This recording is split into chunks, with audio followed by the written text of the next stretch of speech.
कि नवाज शरीफ साहब तो 50 रुपए के स्टैम्प पेपर दे के आज 2 साल 3 साल से बाहर बैठे हुए हैं और ना कोई वहाँ ट्रीटमेंट हुई ना कोई रिकॉर्ड आई और वो कन्विक्टेड है, वो सजा याफ्ता है। जबकि इधर जो खान साहब की बात है, खान साहब के पास 27 FIR हुई इस्लामाबाद पे खाली, और वो सब में हाजिर हो रहे हैं नंबर 1।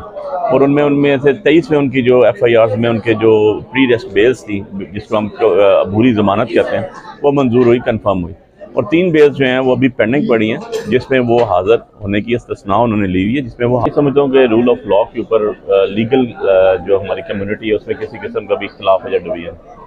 आइडियोलॉजी अपनी हो सकती है, स्कूल ऑफ थाट्स अपने हो सकते हैं, पॉलिटिकल पार्टीज एफिलिएशन अपनी ज़रूर हो सकती है, लेकिन ये चीज़ अगर मैंने स्पीच में भी सुनी हो तो मैं तो इस पर कन्विंस हूँ कि ये रूल ऑफ लॉ जो है ये बेसिकली तो हमें नबी करीम सल्लल्लाहु अलैहि वसल्लम ने बताया कि किसी अरबी को किसी अजमी पर, किसी अजमी को किसी अरबी पर कोई फौकियत हासिल नहीं है, और उस कानून की नज़र में सब बराबर हैं। अल्लाह की निगाह में वही ज़्यादा बेहतर है जो ज़्यादा परहेज़ और मुत्तकी है।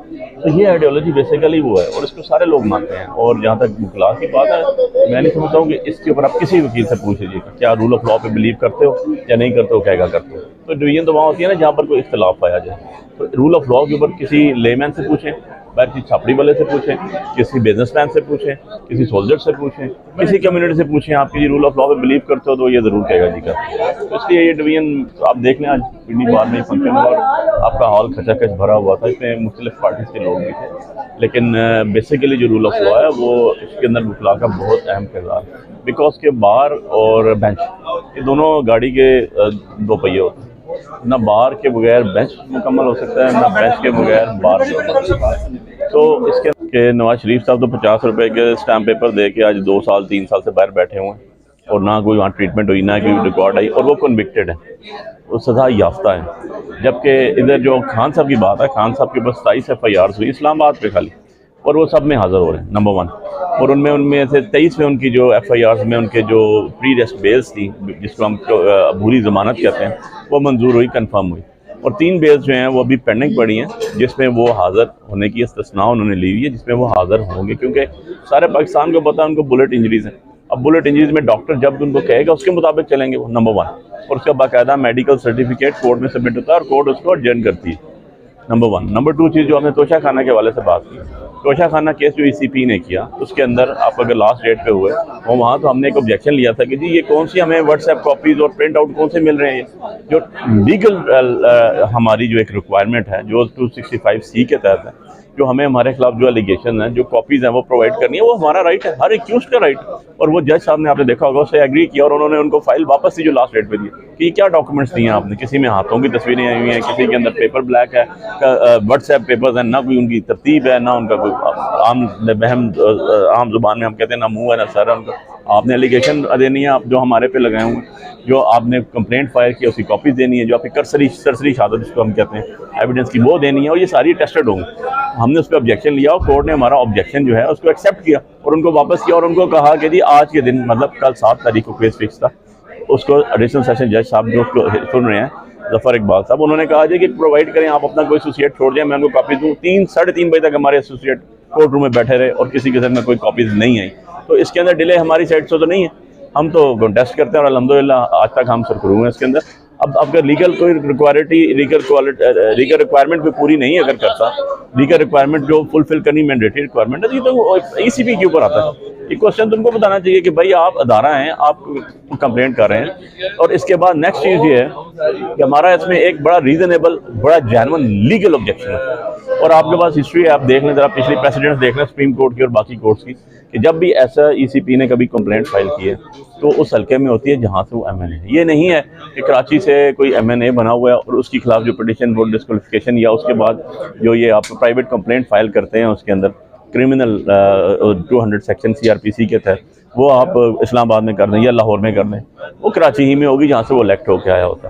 तो इमरान खान साहब जो हैं वो इस्लामाबाद से सीट उन्होंने रिटेन नहीं की थी, उन्होंने सीट अपनी मियाँ वाली की रिटेन की थी, और ये ऑब्जेक्शन इंशाल्लाह हम लेंगे भी। हमने कोर्ट को भी बताया कि जी आपका जुरिस्डिक्शन नहीं है। सो चीज़ें जो हैं, एक चीज़ याद रखिएगा हमेशा, ये मैं तमाम व्यूअर्स को बता रहा हूँ, और कोई भी एक्ट जो है वो जब एज पर लॉ होता है, लिखा जाता है, तो अकॉर्डिंग टू लॉ कहलाता है, तो वो वैलिड होता है। कोई भी ऐसा एक्ट, कोई भी ऐसा लॉ, कोई भी ऐसा ऑर्डर जो एज पर लॉ नहीं होता, जो रिक्वायरमेंट ऑफ लॉ को फुलफिल नहीं करता, उसको लीगल या under the umbrella of law cover up नहीं होता और उसको इलीगल चीज़ कहते हैं। सो कंप्लेंट जो है that is on the wrong forum. जो रिक्वायरमेंट ऑफ 260 है that has not been fulfilled. ऐसी सारी कंडीशंस के अंदर बड़ा कैटेगरिकली क्लियर है कि ये वहाँ पर चल ही नहीं सकता।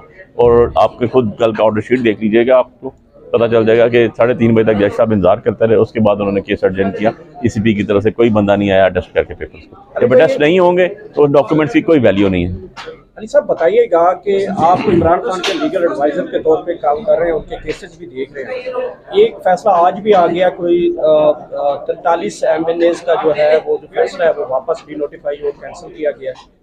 तो लग रहा है कि आप बाकी जो दीगर हैं MNA जिनको डिनोटिफाई किया गया उनके खिलाफ अदालतों में जाके उनको बहाल करवाएंगे। अच्छा, ऐसे है कि जो 43 MNAs वाला आया वो Lahore high court principal seat से आया। मुझे उसके बारे में, क्योंकि मैं उसमें कौंसल नहीं था और मुझे उसमें मालूम नहीं कि उसका एक्चुअल ऑर्डर क्या है, इससे मैं उस पर कमेंट्स नहीं करूँगा। मीडिया से हमें पता चला कितना है, क्योंकि मैं तो सुबह से बिजी था। पहले हमारी डेट ऑफ हियरिंग्स थी, शाह महमूद साहब एंड अदर लीडरशिप आई थी। दैन सेंटर में हमने पिटिशंस फाइल की शानदाना की तरफ से, और लास्टली फिर 2:45 बजे शेख रशीद साहब का रिमांड था, वो पोस्ट किया। तो मैं तो इतना ज़्यादा बिजी था कि मैं साइड पे मैं ना कमेंट कर सकता हूँ, क्योंकि ओरिजिनल कौंसल में उसमें नहीं। As a legal adviser Imran Khan, आप इमरान खान को क्या मशवरा देंगे कि APC इजलास में उन्होंने एक ज़राए के तौर पे खबर सामने आई कि खान साहब ये फरमा रहे हैं कि अगर आसिम मुनीर साहब मुझे दावतनामा के लिए बुलाते हैं तो मुझे जाना चाहिए। आप लीगल एडवाइज़र के तौर पे क्या उनको एडवाइस करेंगे? देखिए जी, मुझे तो ये चीज़ नहीं इल्म आई, मैंने अभी आपसे ही सुनी है। मुझे ऐसी कोई खबर नहीं मिली, नहीं पता चला है कि उन्होंने किसी का नाम लिया कि कोई कहे या ना कहे। दूसरी बात ये लीगल क्वेश्चन नहीं है, ये पॉलिटिकल क्वेश्चन है। और मैं पॉलिटिकली, आप जब मुझसे ज़्यादा पॉलिटिकल वर्कर पूछेंगे तो मैं उस पर अपनी राय ज़रूर दूंगा। अभी क्योंकि आप मुझसे ज़्यादा लीगल आपने क्वेश्चन पूछा, तो ये लीगल टर्मिनोलॉजी में किसी जगह भी नहीं आता। ये खालिस्तान जो है सियासी सवाल है, और ये वही जवाब देंगे। लास्ट क्वेश्चन, इमरान खान साहब ने असम्बलियाँ डिसॉल्व करने का कहा, असम्बलियाँ डिसॉल्व भी हो गई, मकसद तो पूरा ही नहीं हुआ। ना इलेक्शन हुए, अदालतों में फिर रहे हैं, उसके बाद ज़्यादा दौर इस चीज़ पर आके गिरफ्तारियाँ जो है वो ज़्यादा पहले की बढ़ी। तो क्या फ़ायदा, आप क्या कहेंगे इस बारे में? बहुत अच्छा क्वेश्चन है जी आपका, यही क्वेश्चन बनता था आपका, और मुझे खुशी हुई कि आप लोग इतनी नज़र रखते हैं। इशू ये है कि इमरान खान साहब ने जो कहा वो कर दिया एज़ पर लॉ। लॉ कौन सा? कॉन्स्टिट्यूशन ऑफ पाकिस्तान 1973, जिसको दस्तूर पाकिस्तान कहते हैं, जो पाकिस्तान का सबसे सुप्रीम कानून है। अब उसके अंदर लिखा हुआ है कि 90 दिन में इलेक्शन कराने हैं आपने, जब असेंबली डिसॉल्व होती है, प्रोविंशियल हो या नेशनल। अब जो कानून तोड़ेगा तो आर्टिकल 6 तो उस पर आएगा भाई, वो चाहे कोई किसी जगह का चेयरमैन हो, चाहे वो कोई गवर्नर हो। लेकिन जो भी बंदा आर्टिकल 6 के ज़मरे में आएगा, कानून को तोड़ेगा, कौन सा कानून? दस्तूर पाकिस्तान, उससे हट के कोई काम करेगा तो ऑब्वियसली उसका खिलाफ जो है फिर आर्टिकल 6 एप्लीकेबल होगा। अब एप्लीकेबल होने के तरीक़ाकार है, ये गवर्नमेंट देखती है, गवर्नमेंट के पास जाता है, कैबिनेट अप्रूव करती है, फिर होगा। इसके पीछे नहीं जाया जा सकता। फिर ऑब्वियसली पाकिस्तान की 22 करोड़ अवाम में से कोई ना कोई बंदा उठ के कॉन्स्टिट्यूशनल कोर्ट्स के दरवाजे खटखटाएगा कि क्या कोई शख्स जो जिसको कैबिनेट या हुकूमत जिसको जो है वो प्रोटेक्ट करती हो, और वो अगर करना चाहता हो, कॉन्स्टिट्यूशन आर्टिकल 6 अप्लाई किसी के ऊपर कराना चाहता हो, तो हुकूमत तो उसको अप्रूव ही नहीं करेगी, क्योंकि वो खुद बैठी हुई है उनके अपने मर्जी में। उसके बारे में रेमेडी क्या है? कॉन्स्टिट्यूशन कोर्ट्स खुद इसको डिसाइड कर देंगी वहाँ पर कि कॉन्स्टिट्यूशन कोई तोड़ेगा तो उसके लिए, अगर कोई कानून तोड़ा जिसने और उसको सिटिंग गवर्नमेंट प्रोटेक्ट कर रही है, तो सिटिंग गवर्नमेंट के इस एक्ट को नल एंड वाइड करार देगा, क्योंकि और ऑप्शन नहीं है। ये बड़ा सीधा सा लॉ है, आपने 90 डेज में पूरा करना है, नहीं करेंगे तो कानून शिकनी होगी। जब कानून शिकनी होगी तो आपको कानून शिकनी का कानून उसके ऊपर लागू होगा, आपके ऊपर सजा लागू होगी। कानून कौन सा है? Constitution of Pakistan. जो तोड़ेगा उसके ऊपर क्या इम्पोज क्या होगा? आर्टिकल 6। एक चीज़ नहीं लगाएंगे, अगर गवर्नमेंट नहीं लगाएगी तो वो कोर्ट लगा देगी। सो कट एंड शॉर्ट ये है कि जो खान साहब का डिसीजन था बड़ा सही डिसीजन था। अब आपकी गवर्नमेंट ना मैं कहता हूँ कि ना भाग से, ना क्या कहते हैं वो पंजाबी में हम कहते हैं कि ना वस्ती है ना नस्ती है, इनको अब समझ नहीं लग रही कि हम जाएंगे साइड पे। पूरे का पूरा हमारा जो इंफ्रास्ट्रक्चर है, जो हमारा पूरा पाकिस्तान का इकॉनमी है, वो तो ऑलरेडी बिठा के रखती है आप। और इसके बाद अब आप अगर इलेक्शन भी नहीं कराएंगे तो कॉन्सिक्वेंसेस तो फेस करने पड़ेंगे इसमें कॉन्स्टिट्यूशन के मुताबिक। वो आपको भी पता है, मुझे भी पता है।